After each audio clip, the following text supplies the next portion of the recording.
ครับอาจารย์มานั่งแล้วครับ ไปกินก๋วยเตี๋ยวมาเท่านั้นสางใช่ครับสางเทวดานะมากำหนดเราทำกรรมอย่างไรครับต้องใช้ชดพุทธวจนะตรัสอ้างไว้อย่างนี้สวัสดีครับท่านผู้ฟังที่เคารพนี่คือรายการกฎแห่งกรรมผมอาจารย์ยอดรายงานตัวครับท่านผู้ฟังปัจจุบันความเชื่อในเรื่องกฎแห่งกรรมขอนอบน้อมแด่พระรัตนตรัยขอถวายความเคารพพระมหาเถรานุเถระเจ้าคณะพระสังฆาธิการกุตนกุองค์ขอเจริญสุขเจริญปอนพ่อแม่ศรัทธาท่านสาธุชนพุทธบริษัททั้งหลายที่พอต่างเฟซบุ๊กก็ดีและก็ฟังต่างขึ้นสถานีวิทยุ96.00 เมกะเฮิรตซ์ก็ดีรายการอู้จาภาษาธรรมกำเมืองล้านนาหรือว่ารายการเสียงธรรมเสียงทองก็ได้มาปะพบกับพ่อแม่ศรัทธาดังเช่นเคยซึ่งวันนี้นั้นอาจจะเข้ารายการจ้าน้อยเนื่องจากว่าวันนี้มีโยมใจบุญคนใจดีได้ปาไปถวายก๋วยเตี๋ยวเนาะถวายก๋วยเตี๋ยวที่อำเภอสันทรายก็เลยกลับมาขวายหน่อยก็แต่ถึงจะได้ก็ดีก็พอเวลาก็ยังมีนักอยู่ก็เลยตัดสินใจว่าก็คงจะได้นำเรื่องราวที่พอมีนี้ได้พบปะอู้เอ่ยกับพ่อแม่ศรัทธาทั้งหลายตามเวลาที่มีอยู่เพื่อเอาท่านทั้งหลายได้ปะได้พบกันนอกเพราะว่ากว่าที่เราจะปะกันในแต่ละวันนั้นมันก็รู้สึกว่าเป็นสิ่งที่ปัจจัยว่าจะหาได้ง่ายๆในเวลาที่ได้ปะพบก็จะโยมสาธุชนเมื่อมีโอกาสก็อยากจะปะพบตามที่เราได้เราได้ปะพบกันมาญาติโยมสาธุชนพุทธบริษัททั้งหลายในช่วงแรกนี้ก็เป็นเรื่องของพุทธศาสนาสุภาษิตนำชีวิตให้รุ่งเรืองในวันนี้ก็นำเสนอเป็นภาษาบาลีว่าโภคาสันนิจยังยันติวัมมิโกวูปจียติซึ่งแปลความว่าโภคทรัพย์ของผู้ครองเรือนดีย่อมถึงความพอกพูนเหมือนจอมปลวกกำลังก่อขึ้นอธิบายว่าผู้ครองเรือนดีย่อมต้องมีคารวะธรรมประจำใจนะผู้ครองเรือนก็ได้แก่ญาติโยมทั้งหลายนั่นแหละทั้งที่เป็นพ่อบ้านแม่บ้านก็ถือว่าเป็นผู้ครองเรือนเป็นผู้ใหญ่ในบ้านดังนั้นจะต้องมีคารวะธรรมคือธรรมของเจ้าบ้านเนี่ยประจำจิตใจคารวะธรรมหรือธรรมของผู้ครองเรือนมีอยู่4ประการด้วยกันในข้อที่1นั้นสัจจะคือมีความซื่อสัตย์จริงใจจริงจังต่อกันประการที่2ธรรมะมีความรู้จักข่มจิตข่มใจของตนเองประการที่3ขันติคือมีความอดทน ประการที่4จาคะมีการสละหื้อปั่นสิ่งของตนเองแก่คนที่ควรหื้อปั่น นอกจากผู้ครองเรือนจะต้องมีคารวะธรรมประจำใจครบถึง4อย่างที่กล่าวมาแล้วนั้นก็จะต้องมีหลักธรรมที่มีชื่อว่าทิฏฐธรรมิกถประโยชน์คือประโยชน์ในปัจจุบันหรือว่าเป็นห้องว่าคาถามหาเศรษฐีประกอบตัวทั้งหมดมี4ข้อคือ1อุทานะสัมปทาถึงพร้อมด้วยความขยันหมั่นเพียรประกอบกิจการงานประการที่2อารักขสัมปทาถึงพร้อมด้วยการรักษาทรัพย์สินเงินทองที่หามาได้ประการที่3กัลยาณมิตรตาคบแต่คนดีเป็นเพื่อนบ่คบคนชั่วสุดท้ายสมะชีวิตาดำรงชีวิตอยู่ตามแต่กำลังทรัพย์ที่หามาได้และฐานะตามฐานะของตนคือบัจจัยแบบฝืดเครื่องจนเกินไปหรือว่าฟุ่มเฟือยจนเกินไปคือให้ได้ประมาณเพราะฉะนั้นทำ4ประการเนี่ย ขยันหารักษาดีมีกัลยาณมิตรเลี้ยงชีวิตอย่างเหมาะสมก็ถือว่าเป็นประโยชน์ที่เราท่านทั้งหลายพึงได้ในปัจจุบัน แม้ว่าผู้ครองเรือนจะปฏิบัติตามหลักธรรมทั้ง8ประการดังกล่าวแล้วก็จำต้องหลีกเลี่ยงอบายมุขทั้งปวงทั้งหลายอบายมุขคืออย่างปากทางแห่งความชิบหายคือเฮาบ่ยอมไปคล้องแวะกับสิ่งเสพติดทุกชนิดที่เป็นพิษเป็นภัยต่อร่างกายเป็นอันตรายต่อร่างกายคือยาเสพติดหรือว่าการพนันขันต่อที่มีการได้เสียอบายมุขมีความหมายถึงสิ่งที่นำไปสู่ความหายนะถ้าบ่หลีกเลี่ยง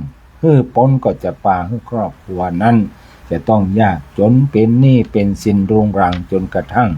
สิ้นเนื้อประดาตัวท่านทั้งหลายแสดงว่าไฟไหม้บ้าน10 ครั้งยังบ่เต้าเสียการพนันครั้งเดียวเพราะว่าไฟไหม้บ้านก็ยังเหลือตี้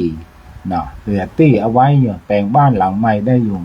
แต่ว่าเสียการพนันเนี่ยเวลาเสี่ยงมาแล้วคนเฮามันเสียดายทรัพย์หรอกก็จะขายหมดขายก็คิดว่าเวลาขายไปแล้วก็จะได้ไปเล่นแล้วเอาสตังค์คืนมานะและแล้วมันก็เสี่ยงเข้าไปแถมซ้ำไปแถมจากคนที่มีฐานะร่ำรวยอาจจะเป็นคอทานเป็นคนที่บ่มีที่อยู่เป็นหลักเป็นแหล่งนอนไปตาม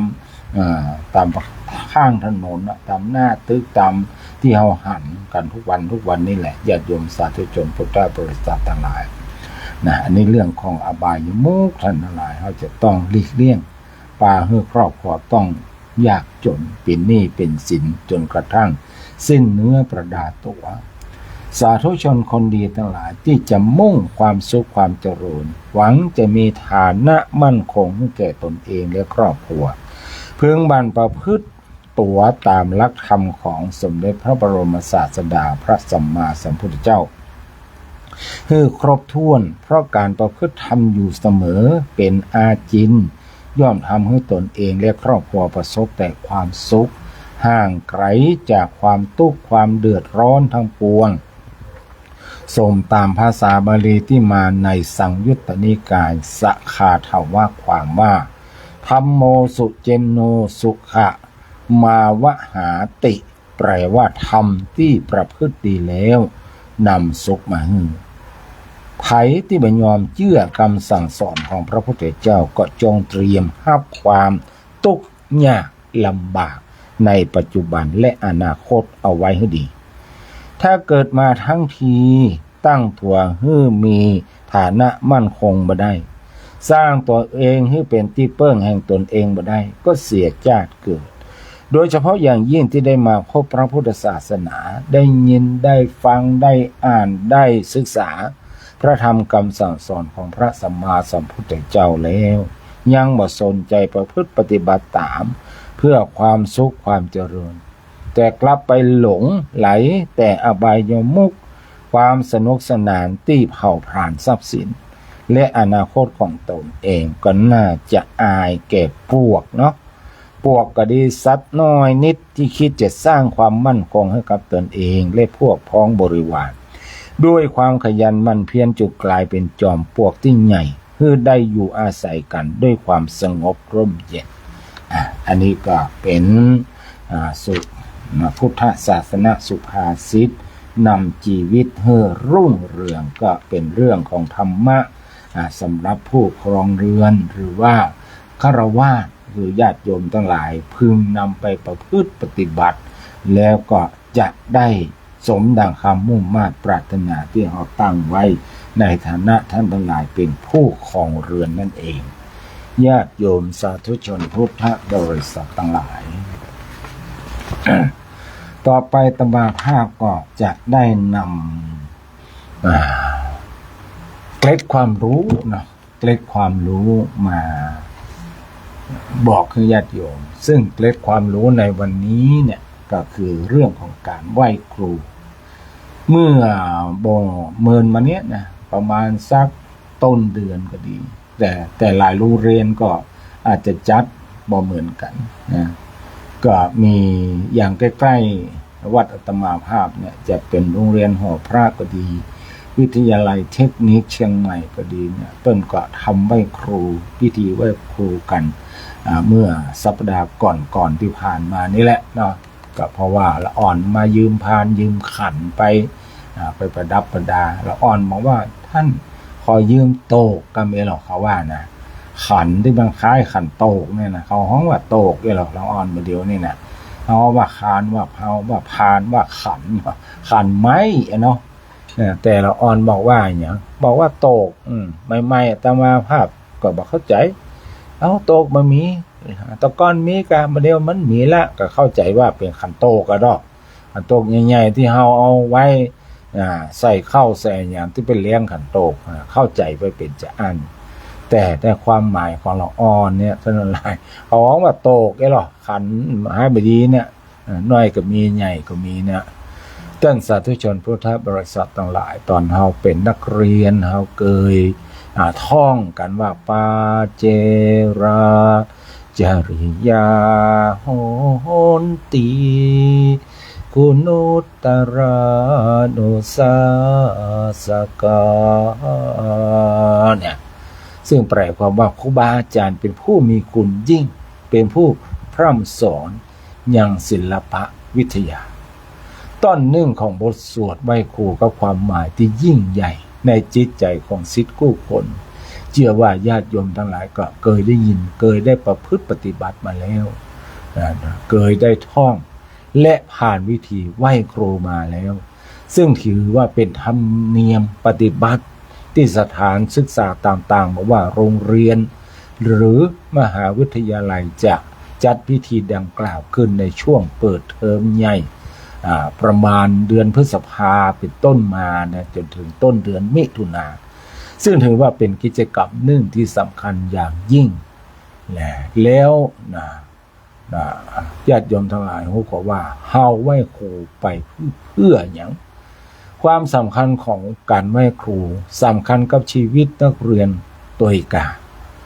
วันนี้ก็จะนำสาระดีๆมาฝากเพื่อเราท่านทั้งหลายได้ระลึกนึกถึงนิยามคำว่าครูทั้งหลายเราท่านหลายอาจเคยได้ยินความหมายหรือนิยามคำว่าครูที่ไผ่ยกขึ้นมาเพื่อกล่าวถึงครูคือเรือจ้างครูคือแม่พิมพ์ของชาติครูคือผู้ให้ผู้สร้างผู้พัฒนาครูคือพ่อแม่คนที่สองของชีวิตบอกว่าจะนิยามเป็นแบบไหนล้วนแต่แสดงให้เห็นว่าครูเป็นบุคคลที่เราควรเคารพบูชาเพราะบ่เพียงคนที่ทำหน้าที่อบรมสั่งสอนโดยมีเงินเดือนเป็นสิ่งตอบแทนแต่ครูยังทำหน้าที่นักกว่านั้นในคราวเดียวกันเป็นผู้ที่ฮื้อความรู้ฮื้อชีวิตและก็ฮื้ออนาคตด้วยจิตวิญญาณความเป็นครูเหนือสิ่งจ้างใดๆทั้งนั้นถ้าจะนิยามความหมายคำว่าครูว่าคืออันยังคงมีมากมายเกินจะกล่าวถึงแต่นั่นก็คงมาสำคัญต้องก็ว่าเฮาได้ทำหน้าที่ศิษย์ที่ดีของครูแล้วหรือยังว่าจะได้ญาติโยมทั้งหลายเฮาได้ทำหน้าที่ศิษย์ที่ดีหรือยังเนี่ยคือเฮาทุกคนก็มีครูหมดเพราะฉะนั้นการไหว้ครูนี่ถือว่าเป็นสิ่งสำคัญนะโดยเฉพาะเอาท่านละลายเป็นนับถือพุทธศาสนาพระพุทธเจ้าเนี่ยว่าสัทธาเทวมนุษย์สานังพระองค์ทรงเป็นครูของคนและเทวดาทั้งหลายสัทธาเทวมนุษย์สานังทั้งหลายการเรียนหรือว่าการศึกษาอย่างว่าตามเขาจะต้องมีครูจะต้องมีการไหว้ครูก่อนจะต้องมีขันครูนั่น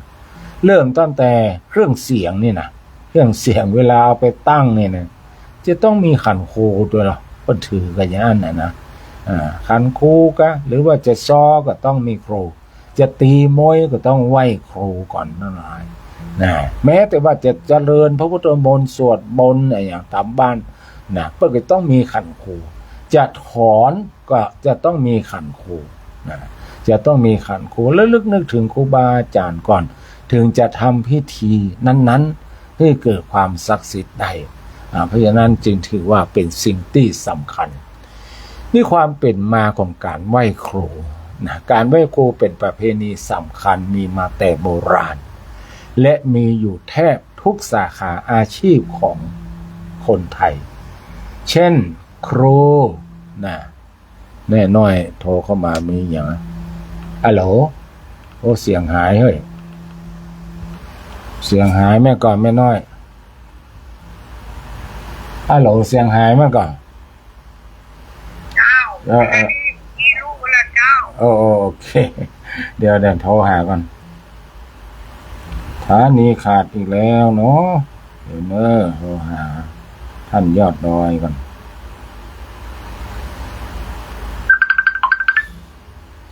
อะโหล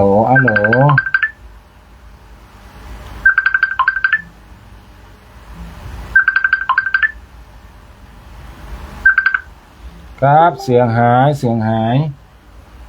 ครับเสียงหายครับผมอะโหลเสียงทางสถานีวิทยุมันหายไปเด้ออาจารย์มหามันขาดมันปุ๊บไปจะได้กับหมูเนาะอะโหลยังมาเตี้ยนะเสียงยังมาเตี้ยเนอะมันขาดไปเนาะก็ฮัลโหล1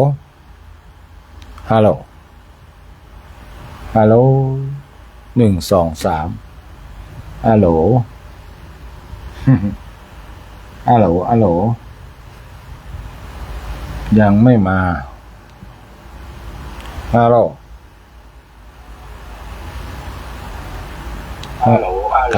เอาละมาละเสียงมันหายครับอาจารย์ มาหาเอาใหม่เนาะแต่กี้บอกว่ามันหายมันตั้งแต่เมื่อใดเอาเป็นว่าความเป็นมาของการไหว้ครูนะการไหว้ครูเป็นประเพณีสำคัญที่มีมาแต่โบราณและมีอยู่แทบทุกสาขาอาชีพของไทยเช่นครูนาฏศิลป์ครูดนตรีไทยครูมวยและครูในสถานศึกษาซึ่งถือว่าเป็นการแสดงความเคารพและระลึกนึกถึงพระคุณของครูบาอาจารย์ผู้ประสิทธิ์วิชาความรู้ให้เราสามารถนำไปใช้ในการประกอบอาชีพและใช้ในชีวิตประจำวันโดยวันไหว้ครูมักจัดขึ้นในวันพฤหัสบดีเพราะว่าเป็นวันครูจังหลายวันพฤหัสนี่นะเพราะถือว่าวันพฤหัสบดีเป็นเทพที่ส่งเสริมวิทยาการและความเฉลียวฉลาดซึ่งเป็นคุณสมบัติของครูจึงถือเอาวันนี้เป็นวันไหว้ครูเพื่อความเป็นสิริมงคลส่วนวันที่นั้นก็แตกต่างกันไปตามที่จะกำหนดที่นี้ความสำคัญของวันไหว้ครู1เป็นการแสดงความกตัญญูกตเวทีและความเคารพต่อครูอาจารย์ผู้ประสิทธิ์ประสาทวิชาความรู้ประการที่2เป็นโอกาสที่ศิษย์จะได้ขอขมาที่เคยล่วงเกินด้วยวาจากายวาจาใจผิดต่อคุณครูอาจารย์ทั้งต่อหน้าและรับหลังจะได้ตั้งใจก็ดีไม่ได้ตั้งใจก็ดีประการที่3ครูและศิษย์เกิดความรู้สึกผูกพันใกล้ชิดแน่นแฟ้นกันท่านทั้งหลายประการที่4เป็นการยกย่องและให้ความสำคัญกับวิทยาการความรู้ประการที่5เกิดความสามัคคีในหมู่คณะระหว่างลูกศิษย์ซึ่งได้ร่วมกันทำดีเพื่อครูประการที่6เป็นการรักษาธรรมเนียมอันดีงามของไทย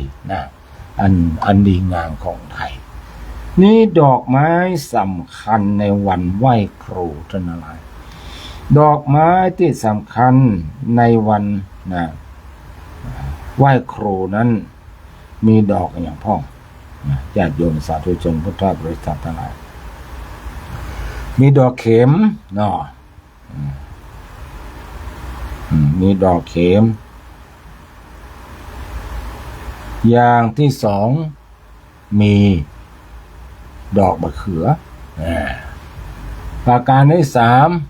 3ดอกมี2อย่างประการต่อไปข้าวตอกประการต่อไปหญ้าแพรก ยากแหละสมัยเมื่ออาตมาห้าเป็นละอ่อนอาตมายากแท้เลย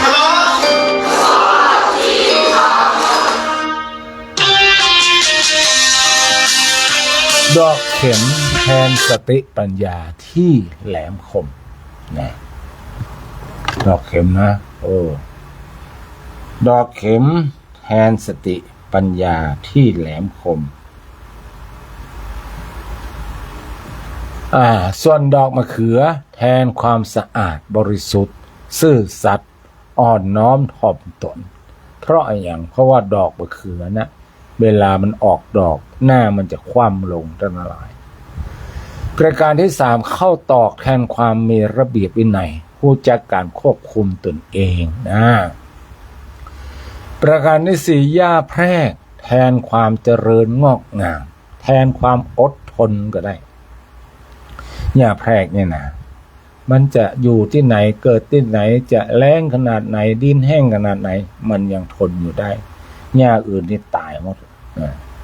ส่วนหญ้าแพรกยังอยู่ได้ก็คือมีความอดทนบทสวดไหว้ครูนะปาเจราจริยาหนติคุณุตรานุสาสกาข้าขอปนดโนมสักการบูรพคณาจารย์ผู้กอบเกิดประโยชน์ศึกษาทั้งท่านผู้ประสาทวิชาอบรมจริยาแก่ข้าในการปัจจุบันข้าขอเคารพอภิวันระลึกคุณอนันต์โดยใจนิยมบูชาขอเดชกตะเวทิตาอีกวิริยะภาปัญญาให้เกิดแตกฉาน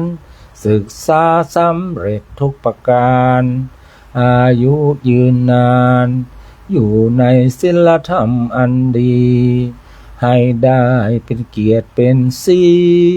ประโยชน์ทวีแก่ข้าและประเทศไทยเถิดเนี่ย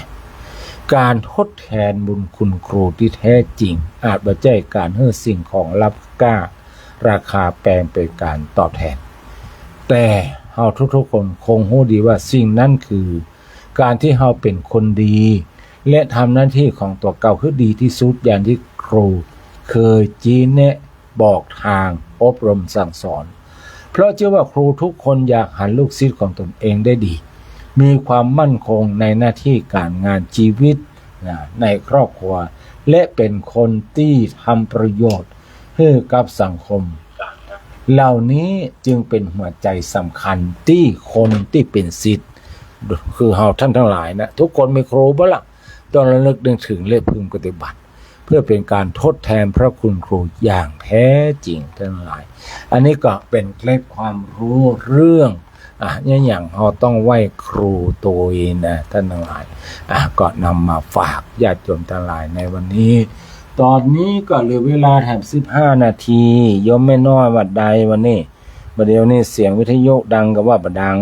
ถ้าได้ยินหรือว่าดังอยู่ก็โทรเข้ามาได้เลยเนอะโยมไม่น้อยมีอะไรยังจะเอ่ยกับญาติโยมสาธุชนพุทธบริษัททั้งหลายก็โทรเข้ามาได้เลยหรือว่าวิทยุดังกะบ่ดังกะโยมไม่น้อยโทรเข้ามาแล้วอะโหลเจ้าดีละเจ้าแต่วันนี้มีน้อยบางยังจะเอาเวลามันหน่อยนะเจ้าเอาเลยชัดต่อเลยเจ้าไว้เจ้าสักทีมันจะไปมึงเจ้าสาธุวันนี้แม่อยู่บ่ได้ทำนะเหมือนในนั้นเนาะคงจะอยู่นอกสถานที่หรือว่าอย่างสักอย่างบอกว่าให้ท่านจะตอบไปเลยญาติโยมสาธุชนพุทธบริษัททั้งหลายวันนี้ตมาภาพก็มีข่าวจะบอกบอกแล้วก็เชิญชวนว่าใครสนใจที่จะไปห่วมตาลเตียนเนาะปีนี้ทางหลวงพ่อวัดดาไพเนาะวัดหาบองวัดป่าเป้าในตกลงกันว่าเราจะไปตาลเตียนในรอบแรกเนี่ยในวันที่25 26เนอะ ปีนี้ก็ไปในช่วงใกล้เข้าพรรษาเนาะเข้าพรรษาวันที่25-26เดือนหน้าพุ่นนะญาติโยมทั้งหลาย25-26ปีนี้จะไปที่อำเภอเจียงของจังหวัดเจียงไฮ้อำเภอเจียงของจังหวัดเจียงไฮ้โดยเราจะไปนอนพักค้างคืน1คืนนะเราจะไปพักค้างคืน1คืนซึ่งอาตมาภาพก็คิดราคาราคาของรถค่ารถค่าที่พักเป็นที่เรียบร้อยก็คิดประเมินเรียบร้อยเนื่องจากน้ำมันมันแปลงก็เราไปนอนตัวเนาะเพื่อความเราจะได้เปลี่ยนบรรยากาศไปนอนต่างจังหวัดห้องก็ทำให้คนขับได้พักได้ผ่อนเพื่อความปลอดภัยของทุกๆคนตัวไม่ต้องฟังไม่ต้องเครียดเนาะหลังจากที่เราตานเตียนเรียบร้อยเราก็จะได้ไปจับจ่ายซื้อสิ่งของที่อำเภอแม่สายเป็นรายการสุดท้ายต่อไปในวันแรกวันที่25อาจจะตานสัก3วัดแล้วก็ไปแอวตำกาดตำลีหรือว่าเข้าสู่สถานที่พักผ่อนให้จะเป็นนั่งหิมน้ำโขงชมแม่น้ำโขงพอพี่น้องลาวอาบน้ำก็สามารถที่จะไปพอกันได้ไปเปลี่ยนบรรยากาศกันได้นะอันนี้วันที่25-26เนอะท่านสาธุชนท่านใดสนใจที่จะร่วมเดินทางไปกับสมบัติทัวร์นะก็แจ้งความประสงค์จำนงได้เนอะเก็บค่ารถพร้อมที่พักท่านละ800 บาทนะเฉลี่ยแล้วท่านละ800 บาททั้งค่ารถและก็ที่พักห้องนึงก็2คนขึ้นไปเนาะ2คนขึ้นไปอันนี้ก็จะเป็นรีสอร์ทที่จะได้ อาตมาลองเสิร์ชพอ ราคารีสอร์ทก็มีหลายราคาก็ตั้งแต่500 300 400 500ก็มีเนาะในช่วงนี้มันก็เป็นช่วง low season คือว่าการท่องเที่ยวก็ดีอย่างก็ดีมันก็เป็นช่วงฤดูฝนมันก็บักให้มีไผไปพักไปอย่างกับสถานที่พักก็ค่อนข้างจะถูกตุยนะนี่ไผสนใจจะเดินทางร่วมกับอาตมาภาพก็ต้องสมัครได้เลยเนอะว่าเขาจะได้ใจรถกี่กันท่านที่จะไปกับวัดอภัยก็ให้โทรไปที่วัดอภัยหมายเลขโทรศัพท์ของวัดอภัยถ้าเป็นเบอร์วัดเนี่ยจำง่าย053-222-964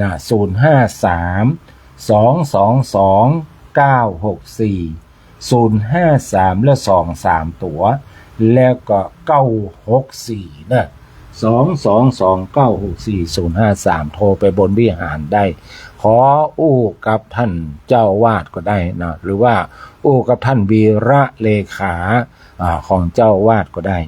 หรือว่าจะโทรมาที่อาตมาภาพ0910797084 0910797084ในวันนี้รายละเอียดนั้นมีเพียงแค่นี้แหละคือเราไปวัดอันยังก็บ่ฮู้เตื้อกำลังจะฮื้อผู้ประสานงานอยู่ตังปูนเพิ่นได้คัดเลือกวัดเอาเนาะหรือว่าอาจจะเดินทางไปพอกันก่อนก็ได้ก็ตาน9วัดเหมือนที่เราเคยปฏิบัติกันค่ารถพร้อมที่พักคนละ800 บาทคนละ800 บาทก็ถือว่าบ่แพงเนี่ยญาติโยมทั้งหลายก็คือน้ำมันมันแพงเนาะมัน2วันหรอก2วันวะนะเอาเจ้ารถก็ต้องเจ้ารถ2วันและเราก็ต้องเติมน้ำมัน2วันเช่นเดียวกันดังนั้นก็ยืนที่800 บาทญาติโยมท่านใดที่สมัครแล้วถ้าหากเป็นไปได้ท่านก็สมัครเรียบร้อยก็ได้ฟังจ่ายตัวเนอะจ่ายแต่ตอนนี้มาเอาฟังไว้เฉยๆเนาะเอาสักเดือนหน้าเป็นต้นไปตอนนี้สมัครไว้ก่อนเดือนหน้าเป็นต้นไปก็ทยอยจ่ายเดินทางมาแล้วรายละเอียดต่างๆเช่นว่าเตียนเล่มเท่าใดโซล่าเซลล์อันเท่าใดดวงละเท่าใดผ้าไตรชุดละเท่าใดผ้าอาบน้ำฝนผืนละเท่าใดอาตมาภาพจะแจ้งให้ท่านทั้งหลายได้รับทราบบางคนบางท่านก็มีโอกาสได้เดินทางร่วม แต่ว่าบางคนบางท่านนั้นบ่มีโอกาสได้เดินทางร่วมเพราะอาจจะมีธุระปะปังหรือว่าด้วยสุขภาพร่างกายของตัวเก่าบ่ไข้มีเหี่ยวมีแหงอาจจะแก่ชราหรือมีโรคภัยไข้เจ็บมาเบียดเบียนแต่ว่ามีจิตศรัทธาอยากจะร่วมทำบุญนะอยากจะให้เจ้าหอมในการไปตานเตียนรอบแรกของวัดดับภัยผาบองป่าเป้าในปีนี้ท่านก็สามารถที่จะรับเป็นเจ้าภาพสิ่งต่างๆได้ยกตัวอย่างเช่นผ้าไตรนะผืนละชุดละ500 บาทเนี่ยผ้าไตรชุดละ500 บาทผ้าอาบน้ำฝนผืนละ100 บาทเนาะส่วนโซลาร์เซลล์นั่นขอไปพอราคาก่อนเตียนก็ขออนุญาตไปพอราคาก่อนพวกนี้จะนำมาแจ้งให้ท่านทั้งหลายได้รับทราบนอกจากนั้นเราก็มีดังที่เราเคยเนี่ยทุกๆปีก็จะมียาสามัญประจำวัดนะยาสามัญประจำวัดที่เราจะได้คัดเลือกคัดสรรเอายาที่มีความจำเป็นและสำคัญที่คนมักจะป่วยได้โรคอย่างพ้องเช่นเจ็บท้องกาเป็นไข้กาโรคกระเพาะกาเนี่ยเอาไปถวายพระสงฆ์องค์เจ้าโดยจะจัดทางร้านขายยาเป็นผู้จัดเอายาใหม่ไม่ใช่ว่ายาหมดอายุนะเราจะซื้อกล่องมาบรรจุเข้าใส่กล่องแล้วนำไปถวายในแต่ละวัดอันนี้ก็เงือญาติโยมได้รับเป็นเจ้าภาพกันก็ชุดละ300 บาทเนาะสำหรับยานี่ชุดละ300 บาทอันนี้เป็นที่ว่ามีราคาก็มี3อย่างอยู่ผ้าไตร500 บาทผ้าอาบน้ำฝน100 บาทแล้วก็ยา300 บาทท่านทั้งหลายก็แจ้งความประสงค์จำนงมาได้เนอะอาตมาภาพจะได้ขีดเอาลายไม้เอาชื่อญาติโยมไว้บันทึกไว้เนาะเฮามันมีจำกัดไม่ใช่ว่าจะรับนักนะรับนักแต่เขาจะมี2 รอบนะท่านหลายรอบที่2นั้นก็เป็นศีลที่2หลังจากที่ว่าเฮาเข้าวาสาเป็นที่เรียบร้อยศีล8 ค่ำก็คือศีลที่2ของการเข้าวาสาแต่ละปีนั้นอาตมาภาพก็จะพาญาติโยมไปตั้งบ้านของอาตมาภาพพ่องไปตั้งอำเภอเสมิงพ่องแต่ปีนี้อาตมาภาพจะงดทางบ้านพุ่นก่อนงดไปทางบ้านงดไปทางเสมิงแต่ว่าจะไปทางแม่แตงคือจะไปแถมเส้นทางนึงที่เราทั้งหลายบ่เคยไปนะเป็นเปลี่ยนบรรยากาศแต่ปีหน้าก็ไปอย่างเดิมนั่นแหละปีหน้าก็ก้อยไปเสมิงเนาะหลายท่านบอกว่าโอ้ปีนี้อาจจะมาได้หอมแล้วก็ ปีที่ผ่านมาทางวัดงามแมงเพื่อแจกหอมหรอกคนปุกแล้วก็ได้กินหน่อยำหน่อแกงตำน้ำพริกกะปิบ้านต้นลุงป่าแปรตัวเองปีนี้มันปิดจะได้ก็บอกว่าเฮาอาจจะมาต้องวิตกกังวลท่านทั้งหลายเวลาเราเดินทางไปตานเตียนนี่นะคือหมอท่านทั้งหลายเนี่ยเตรียมอาหารของไผของมันไปแต่เฮาเตรียมเพื่อเฮาเตรียมเพื่อคนอื่นเปิ้นก็เพื่อเฮาก็เพื่อเปิ้น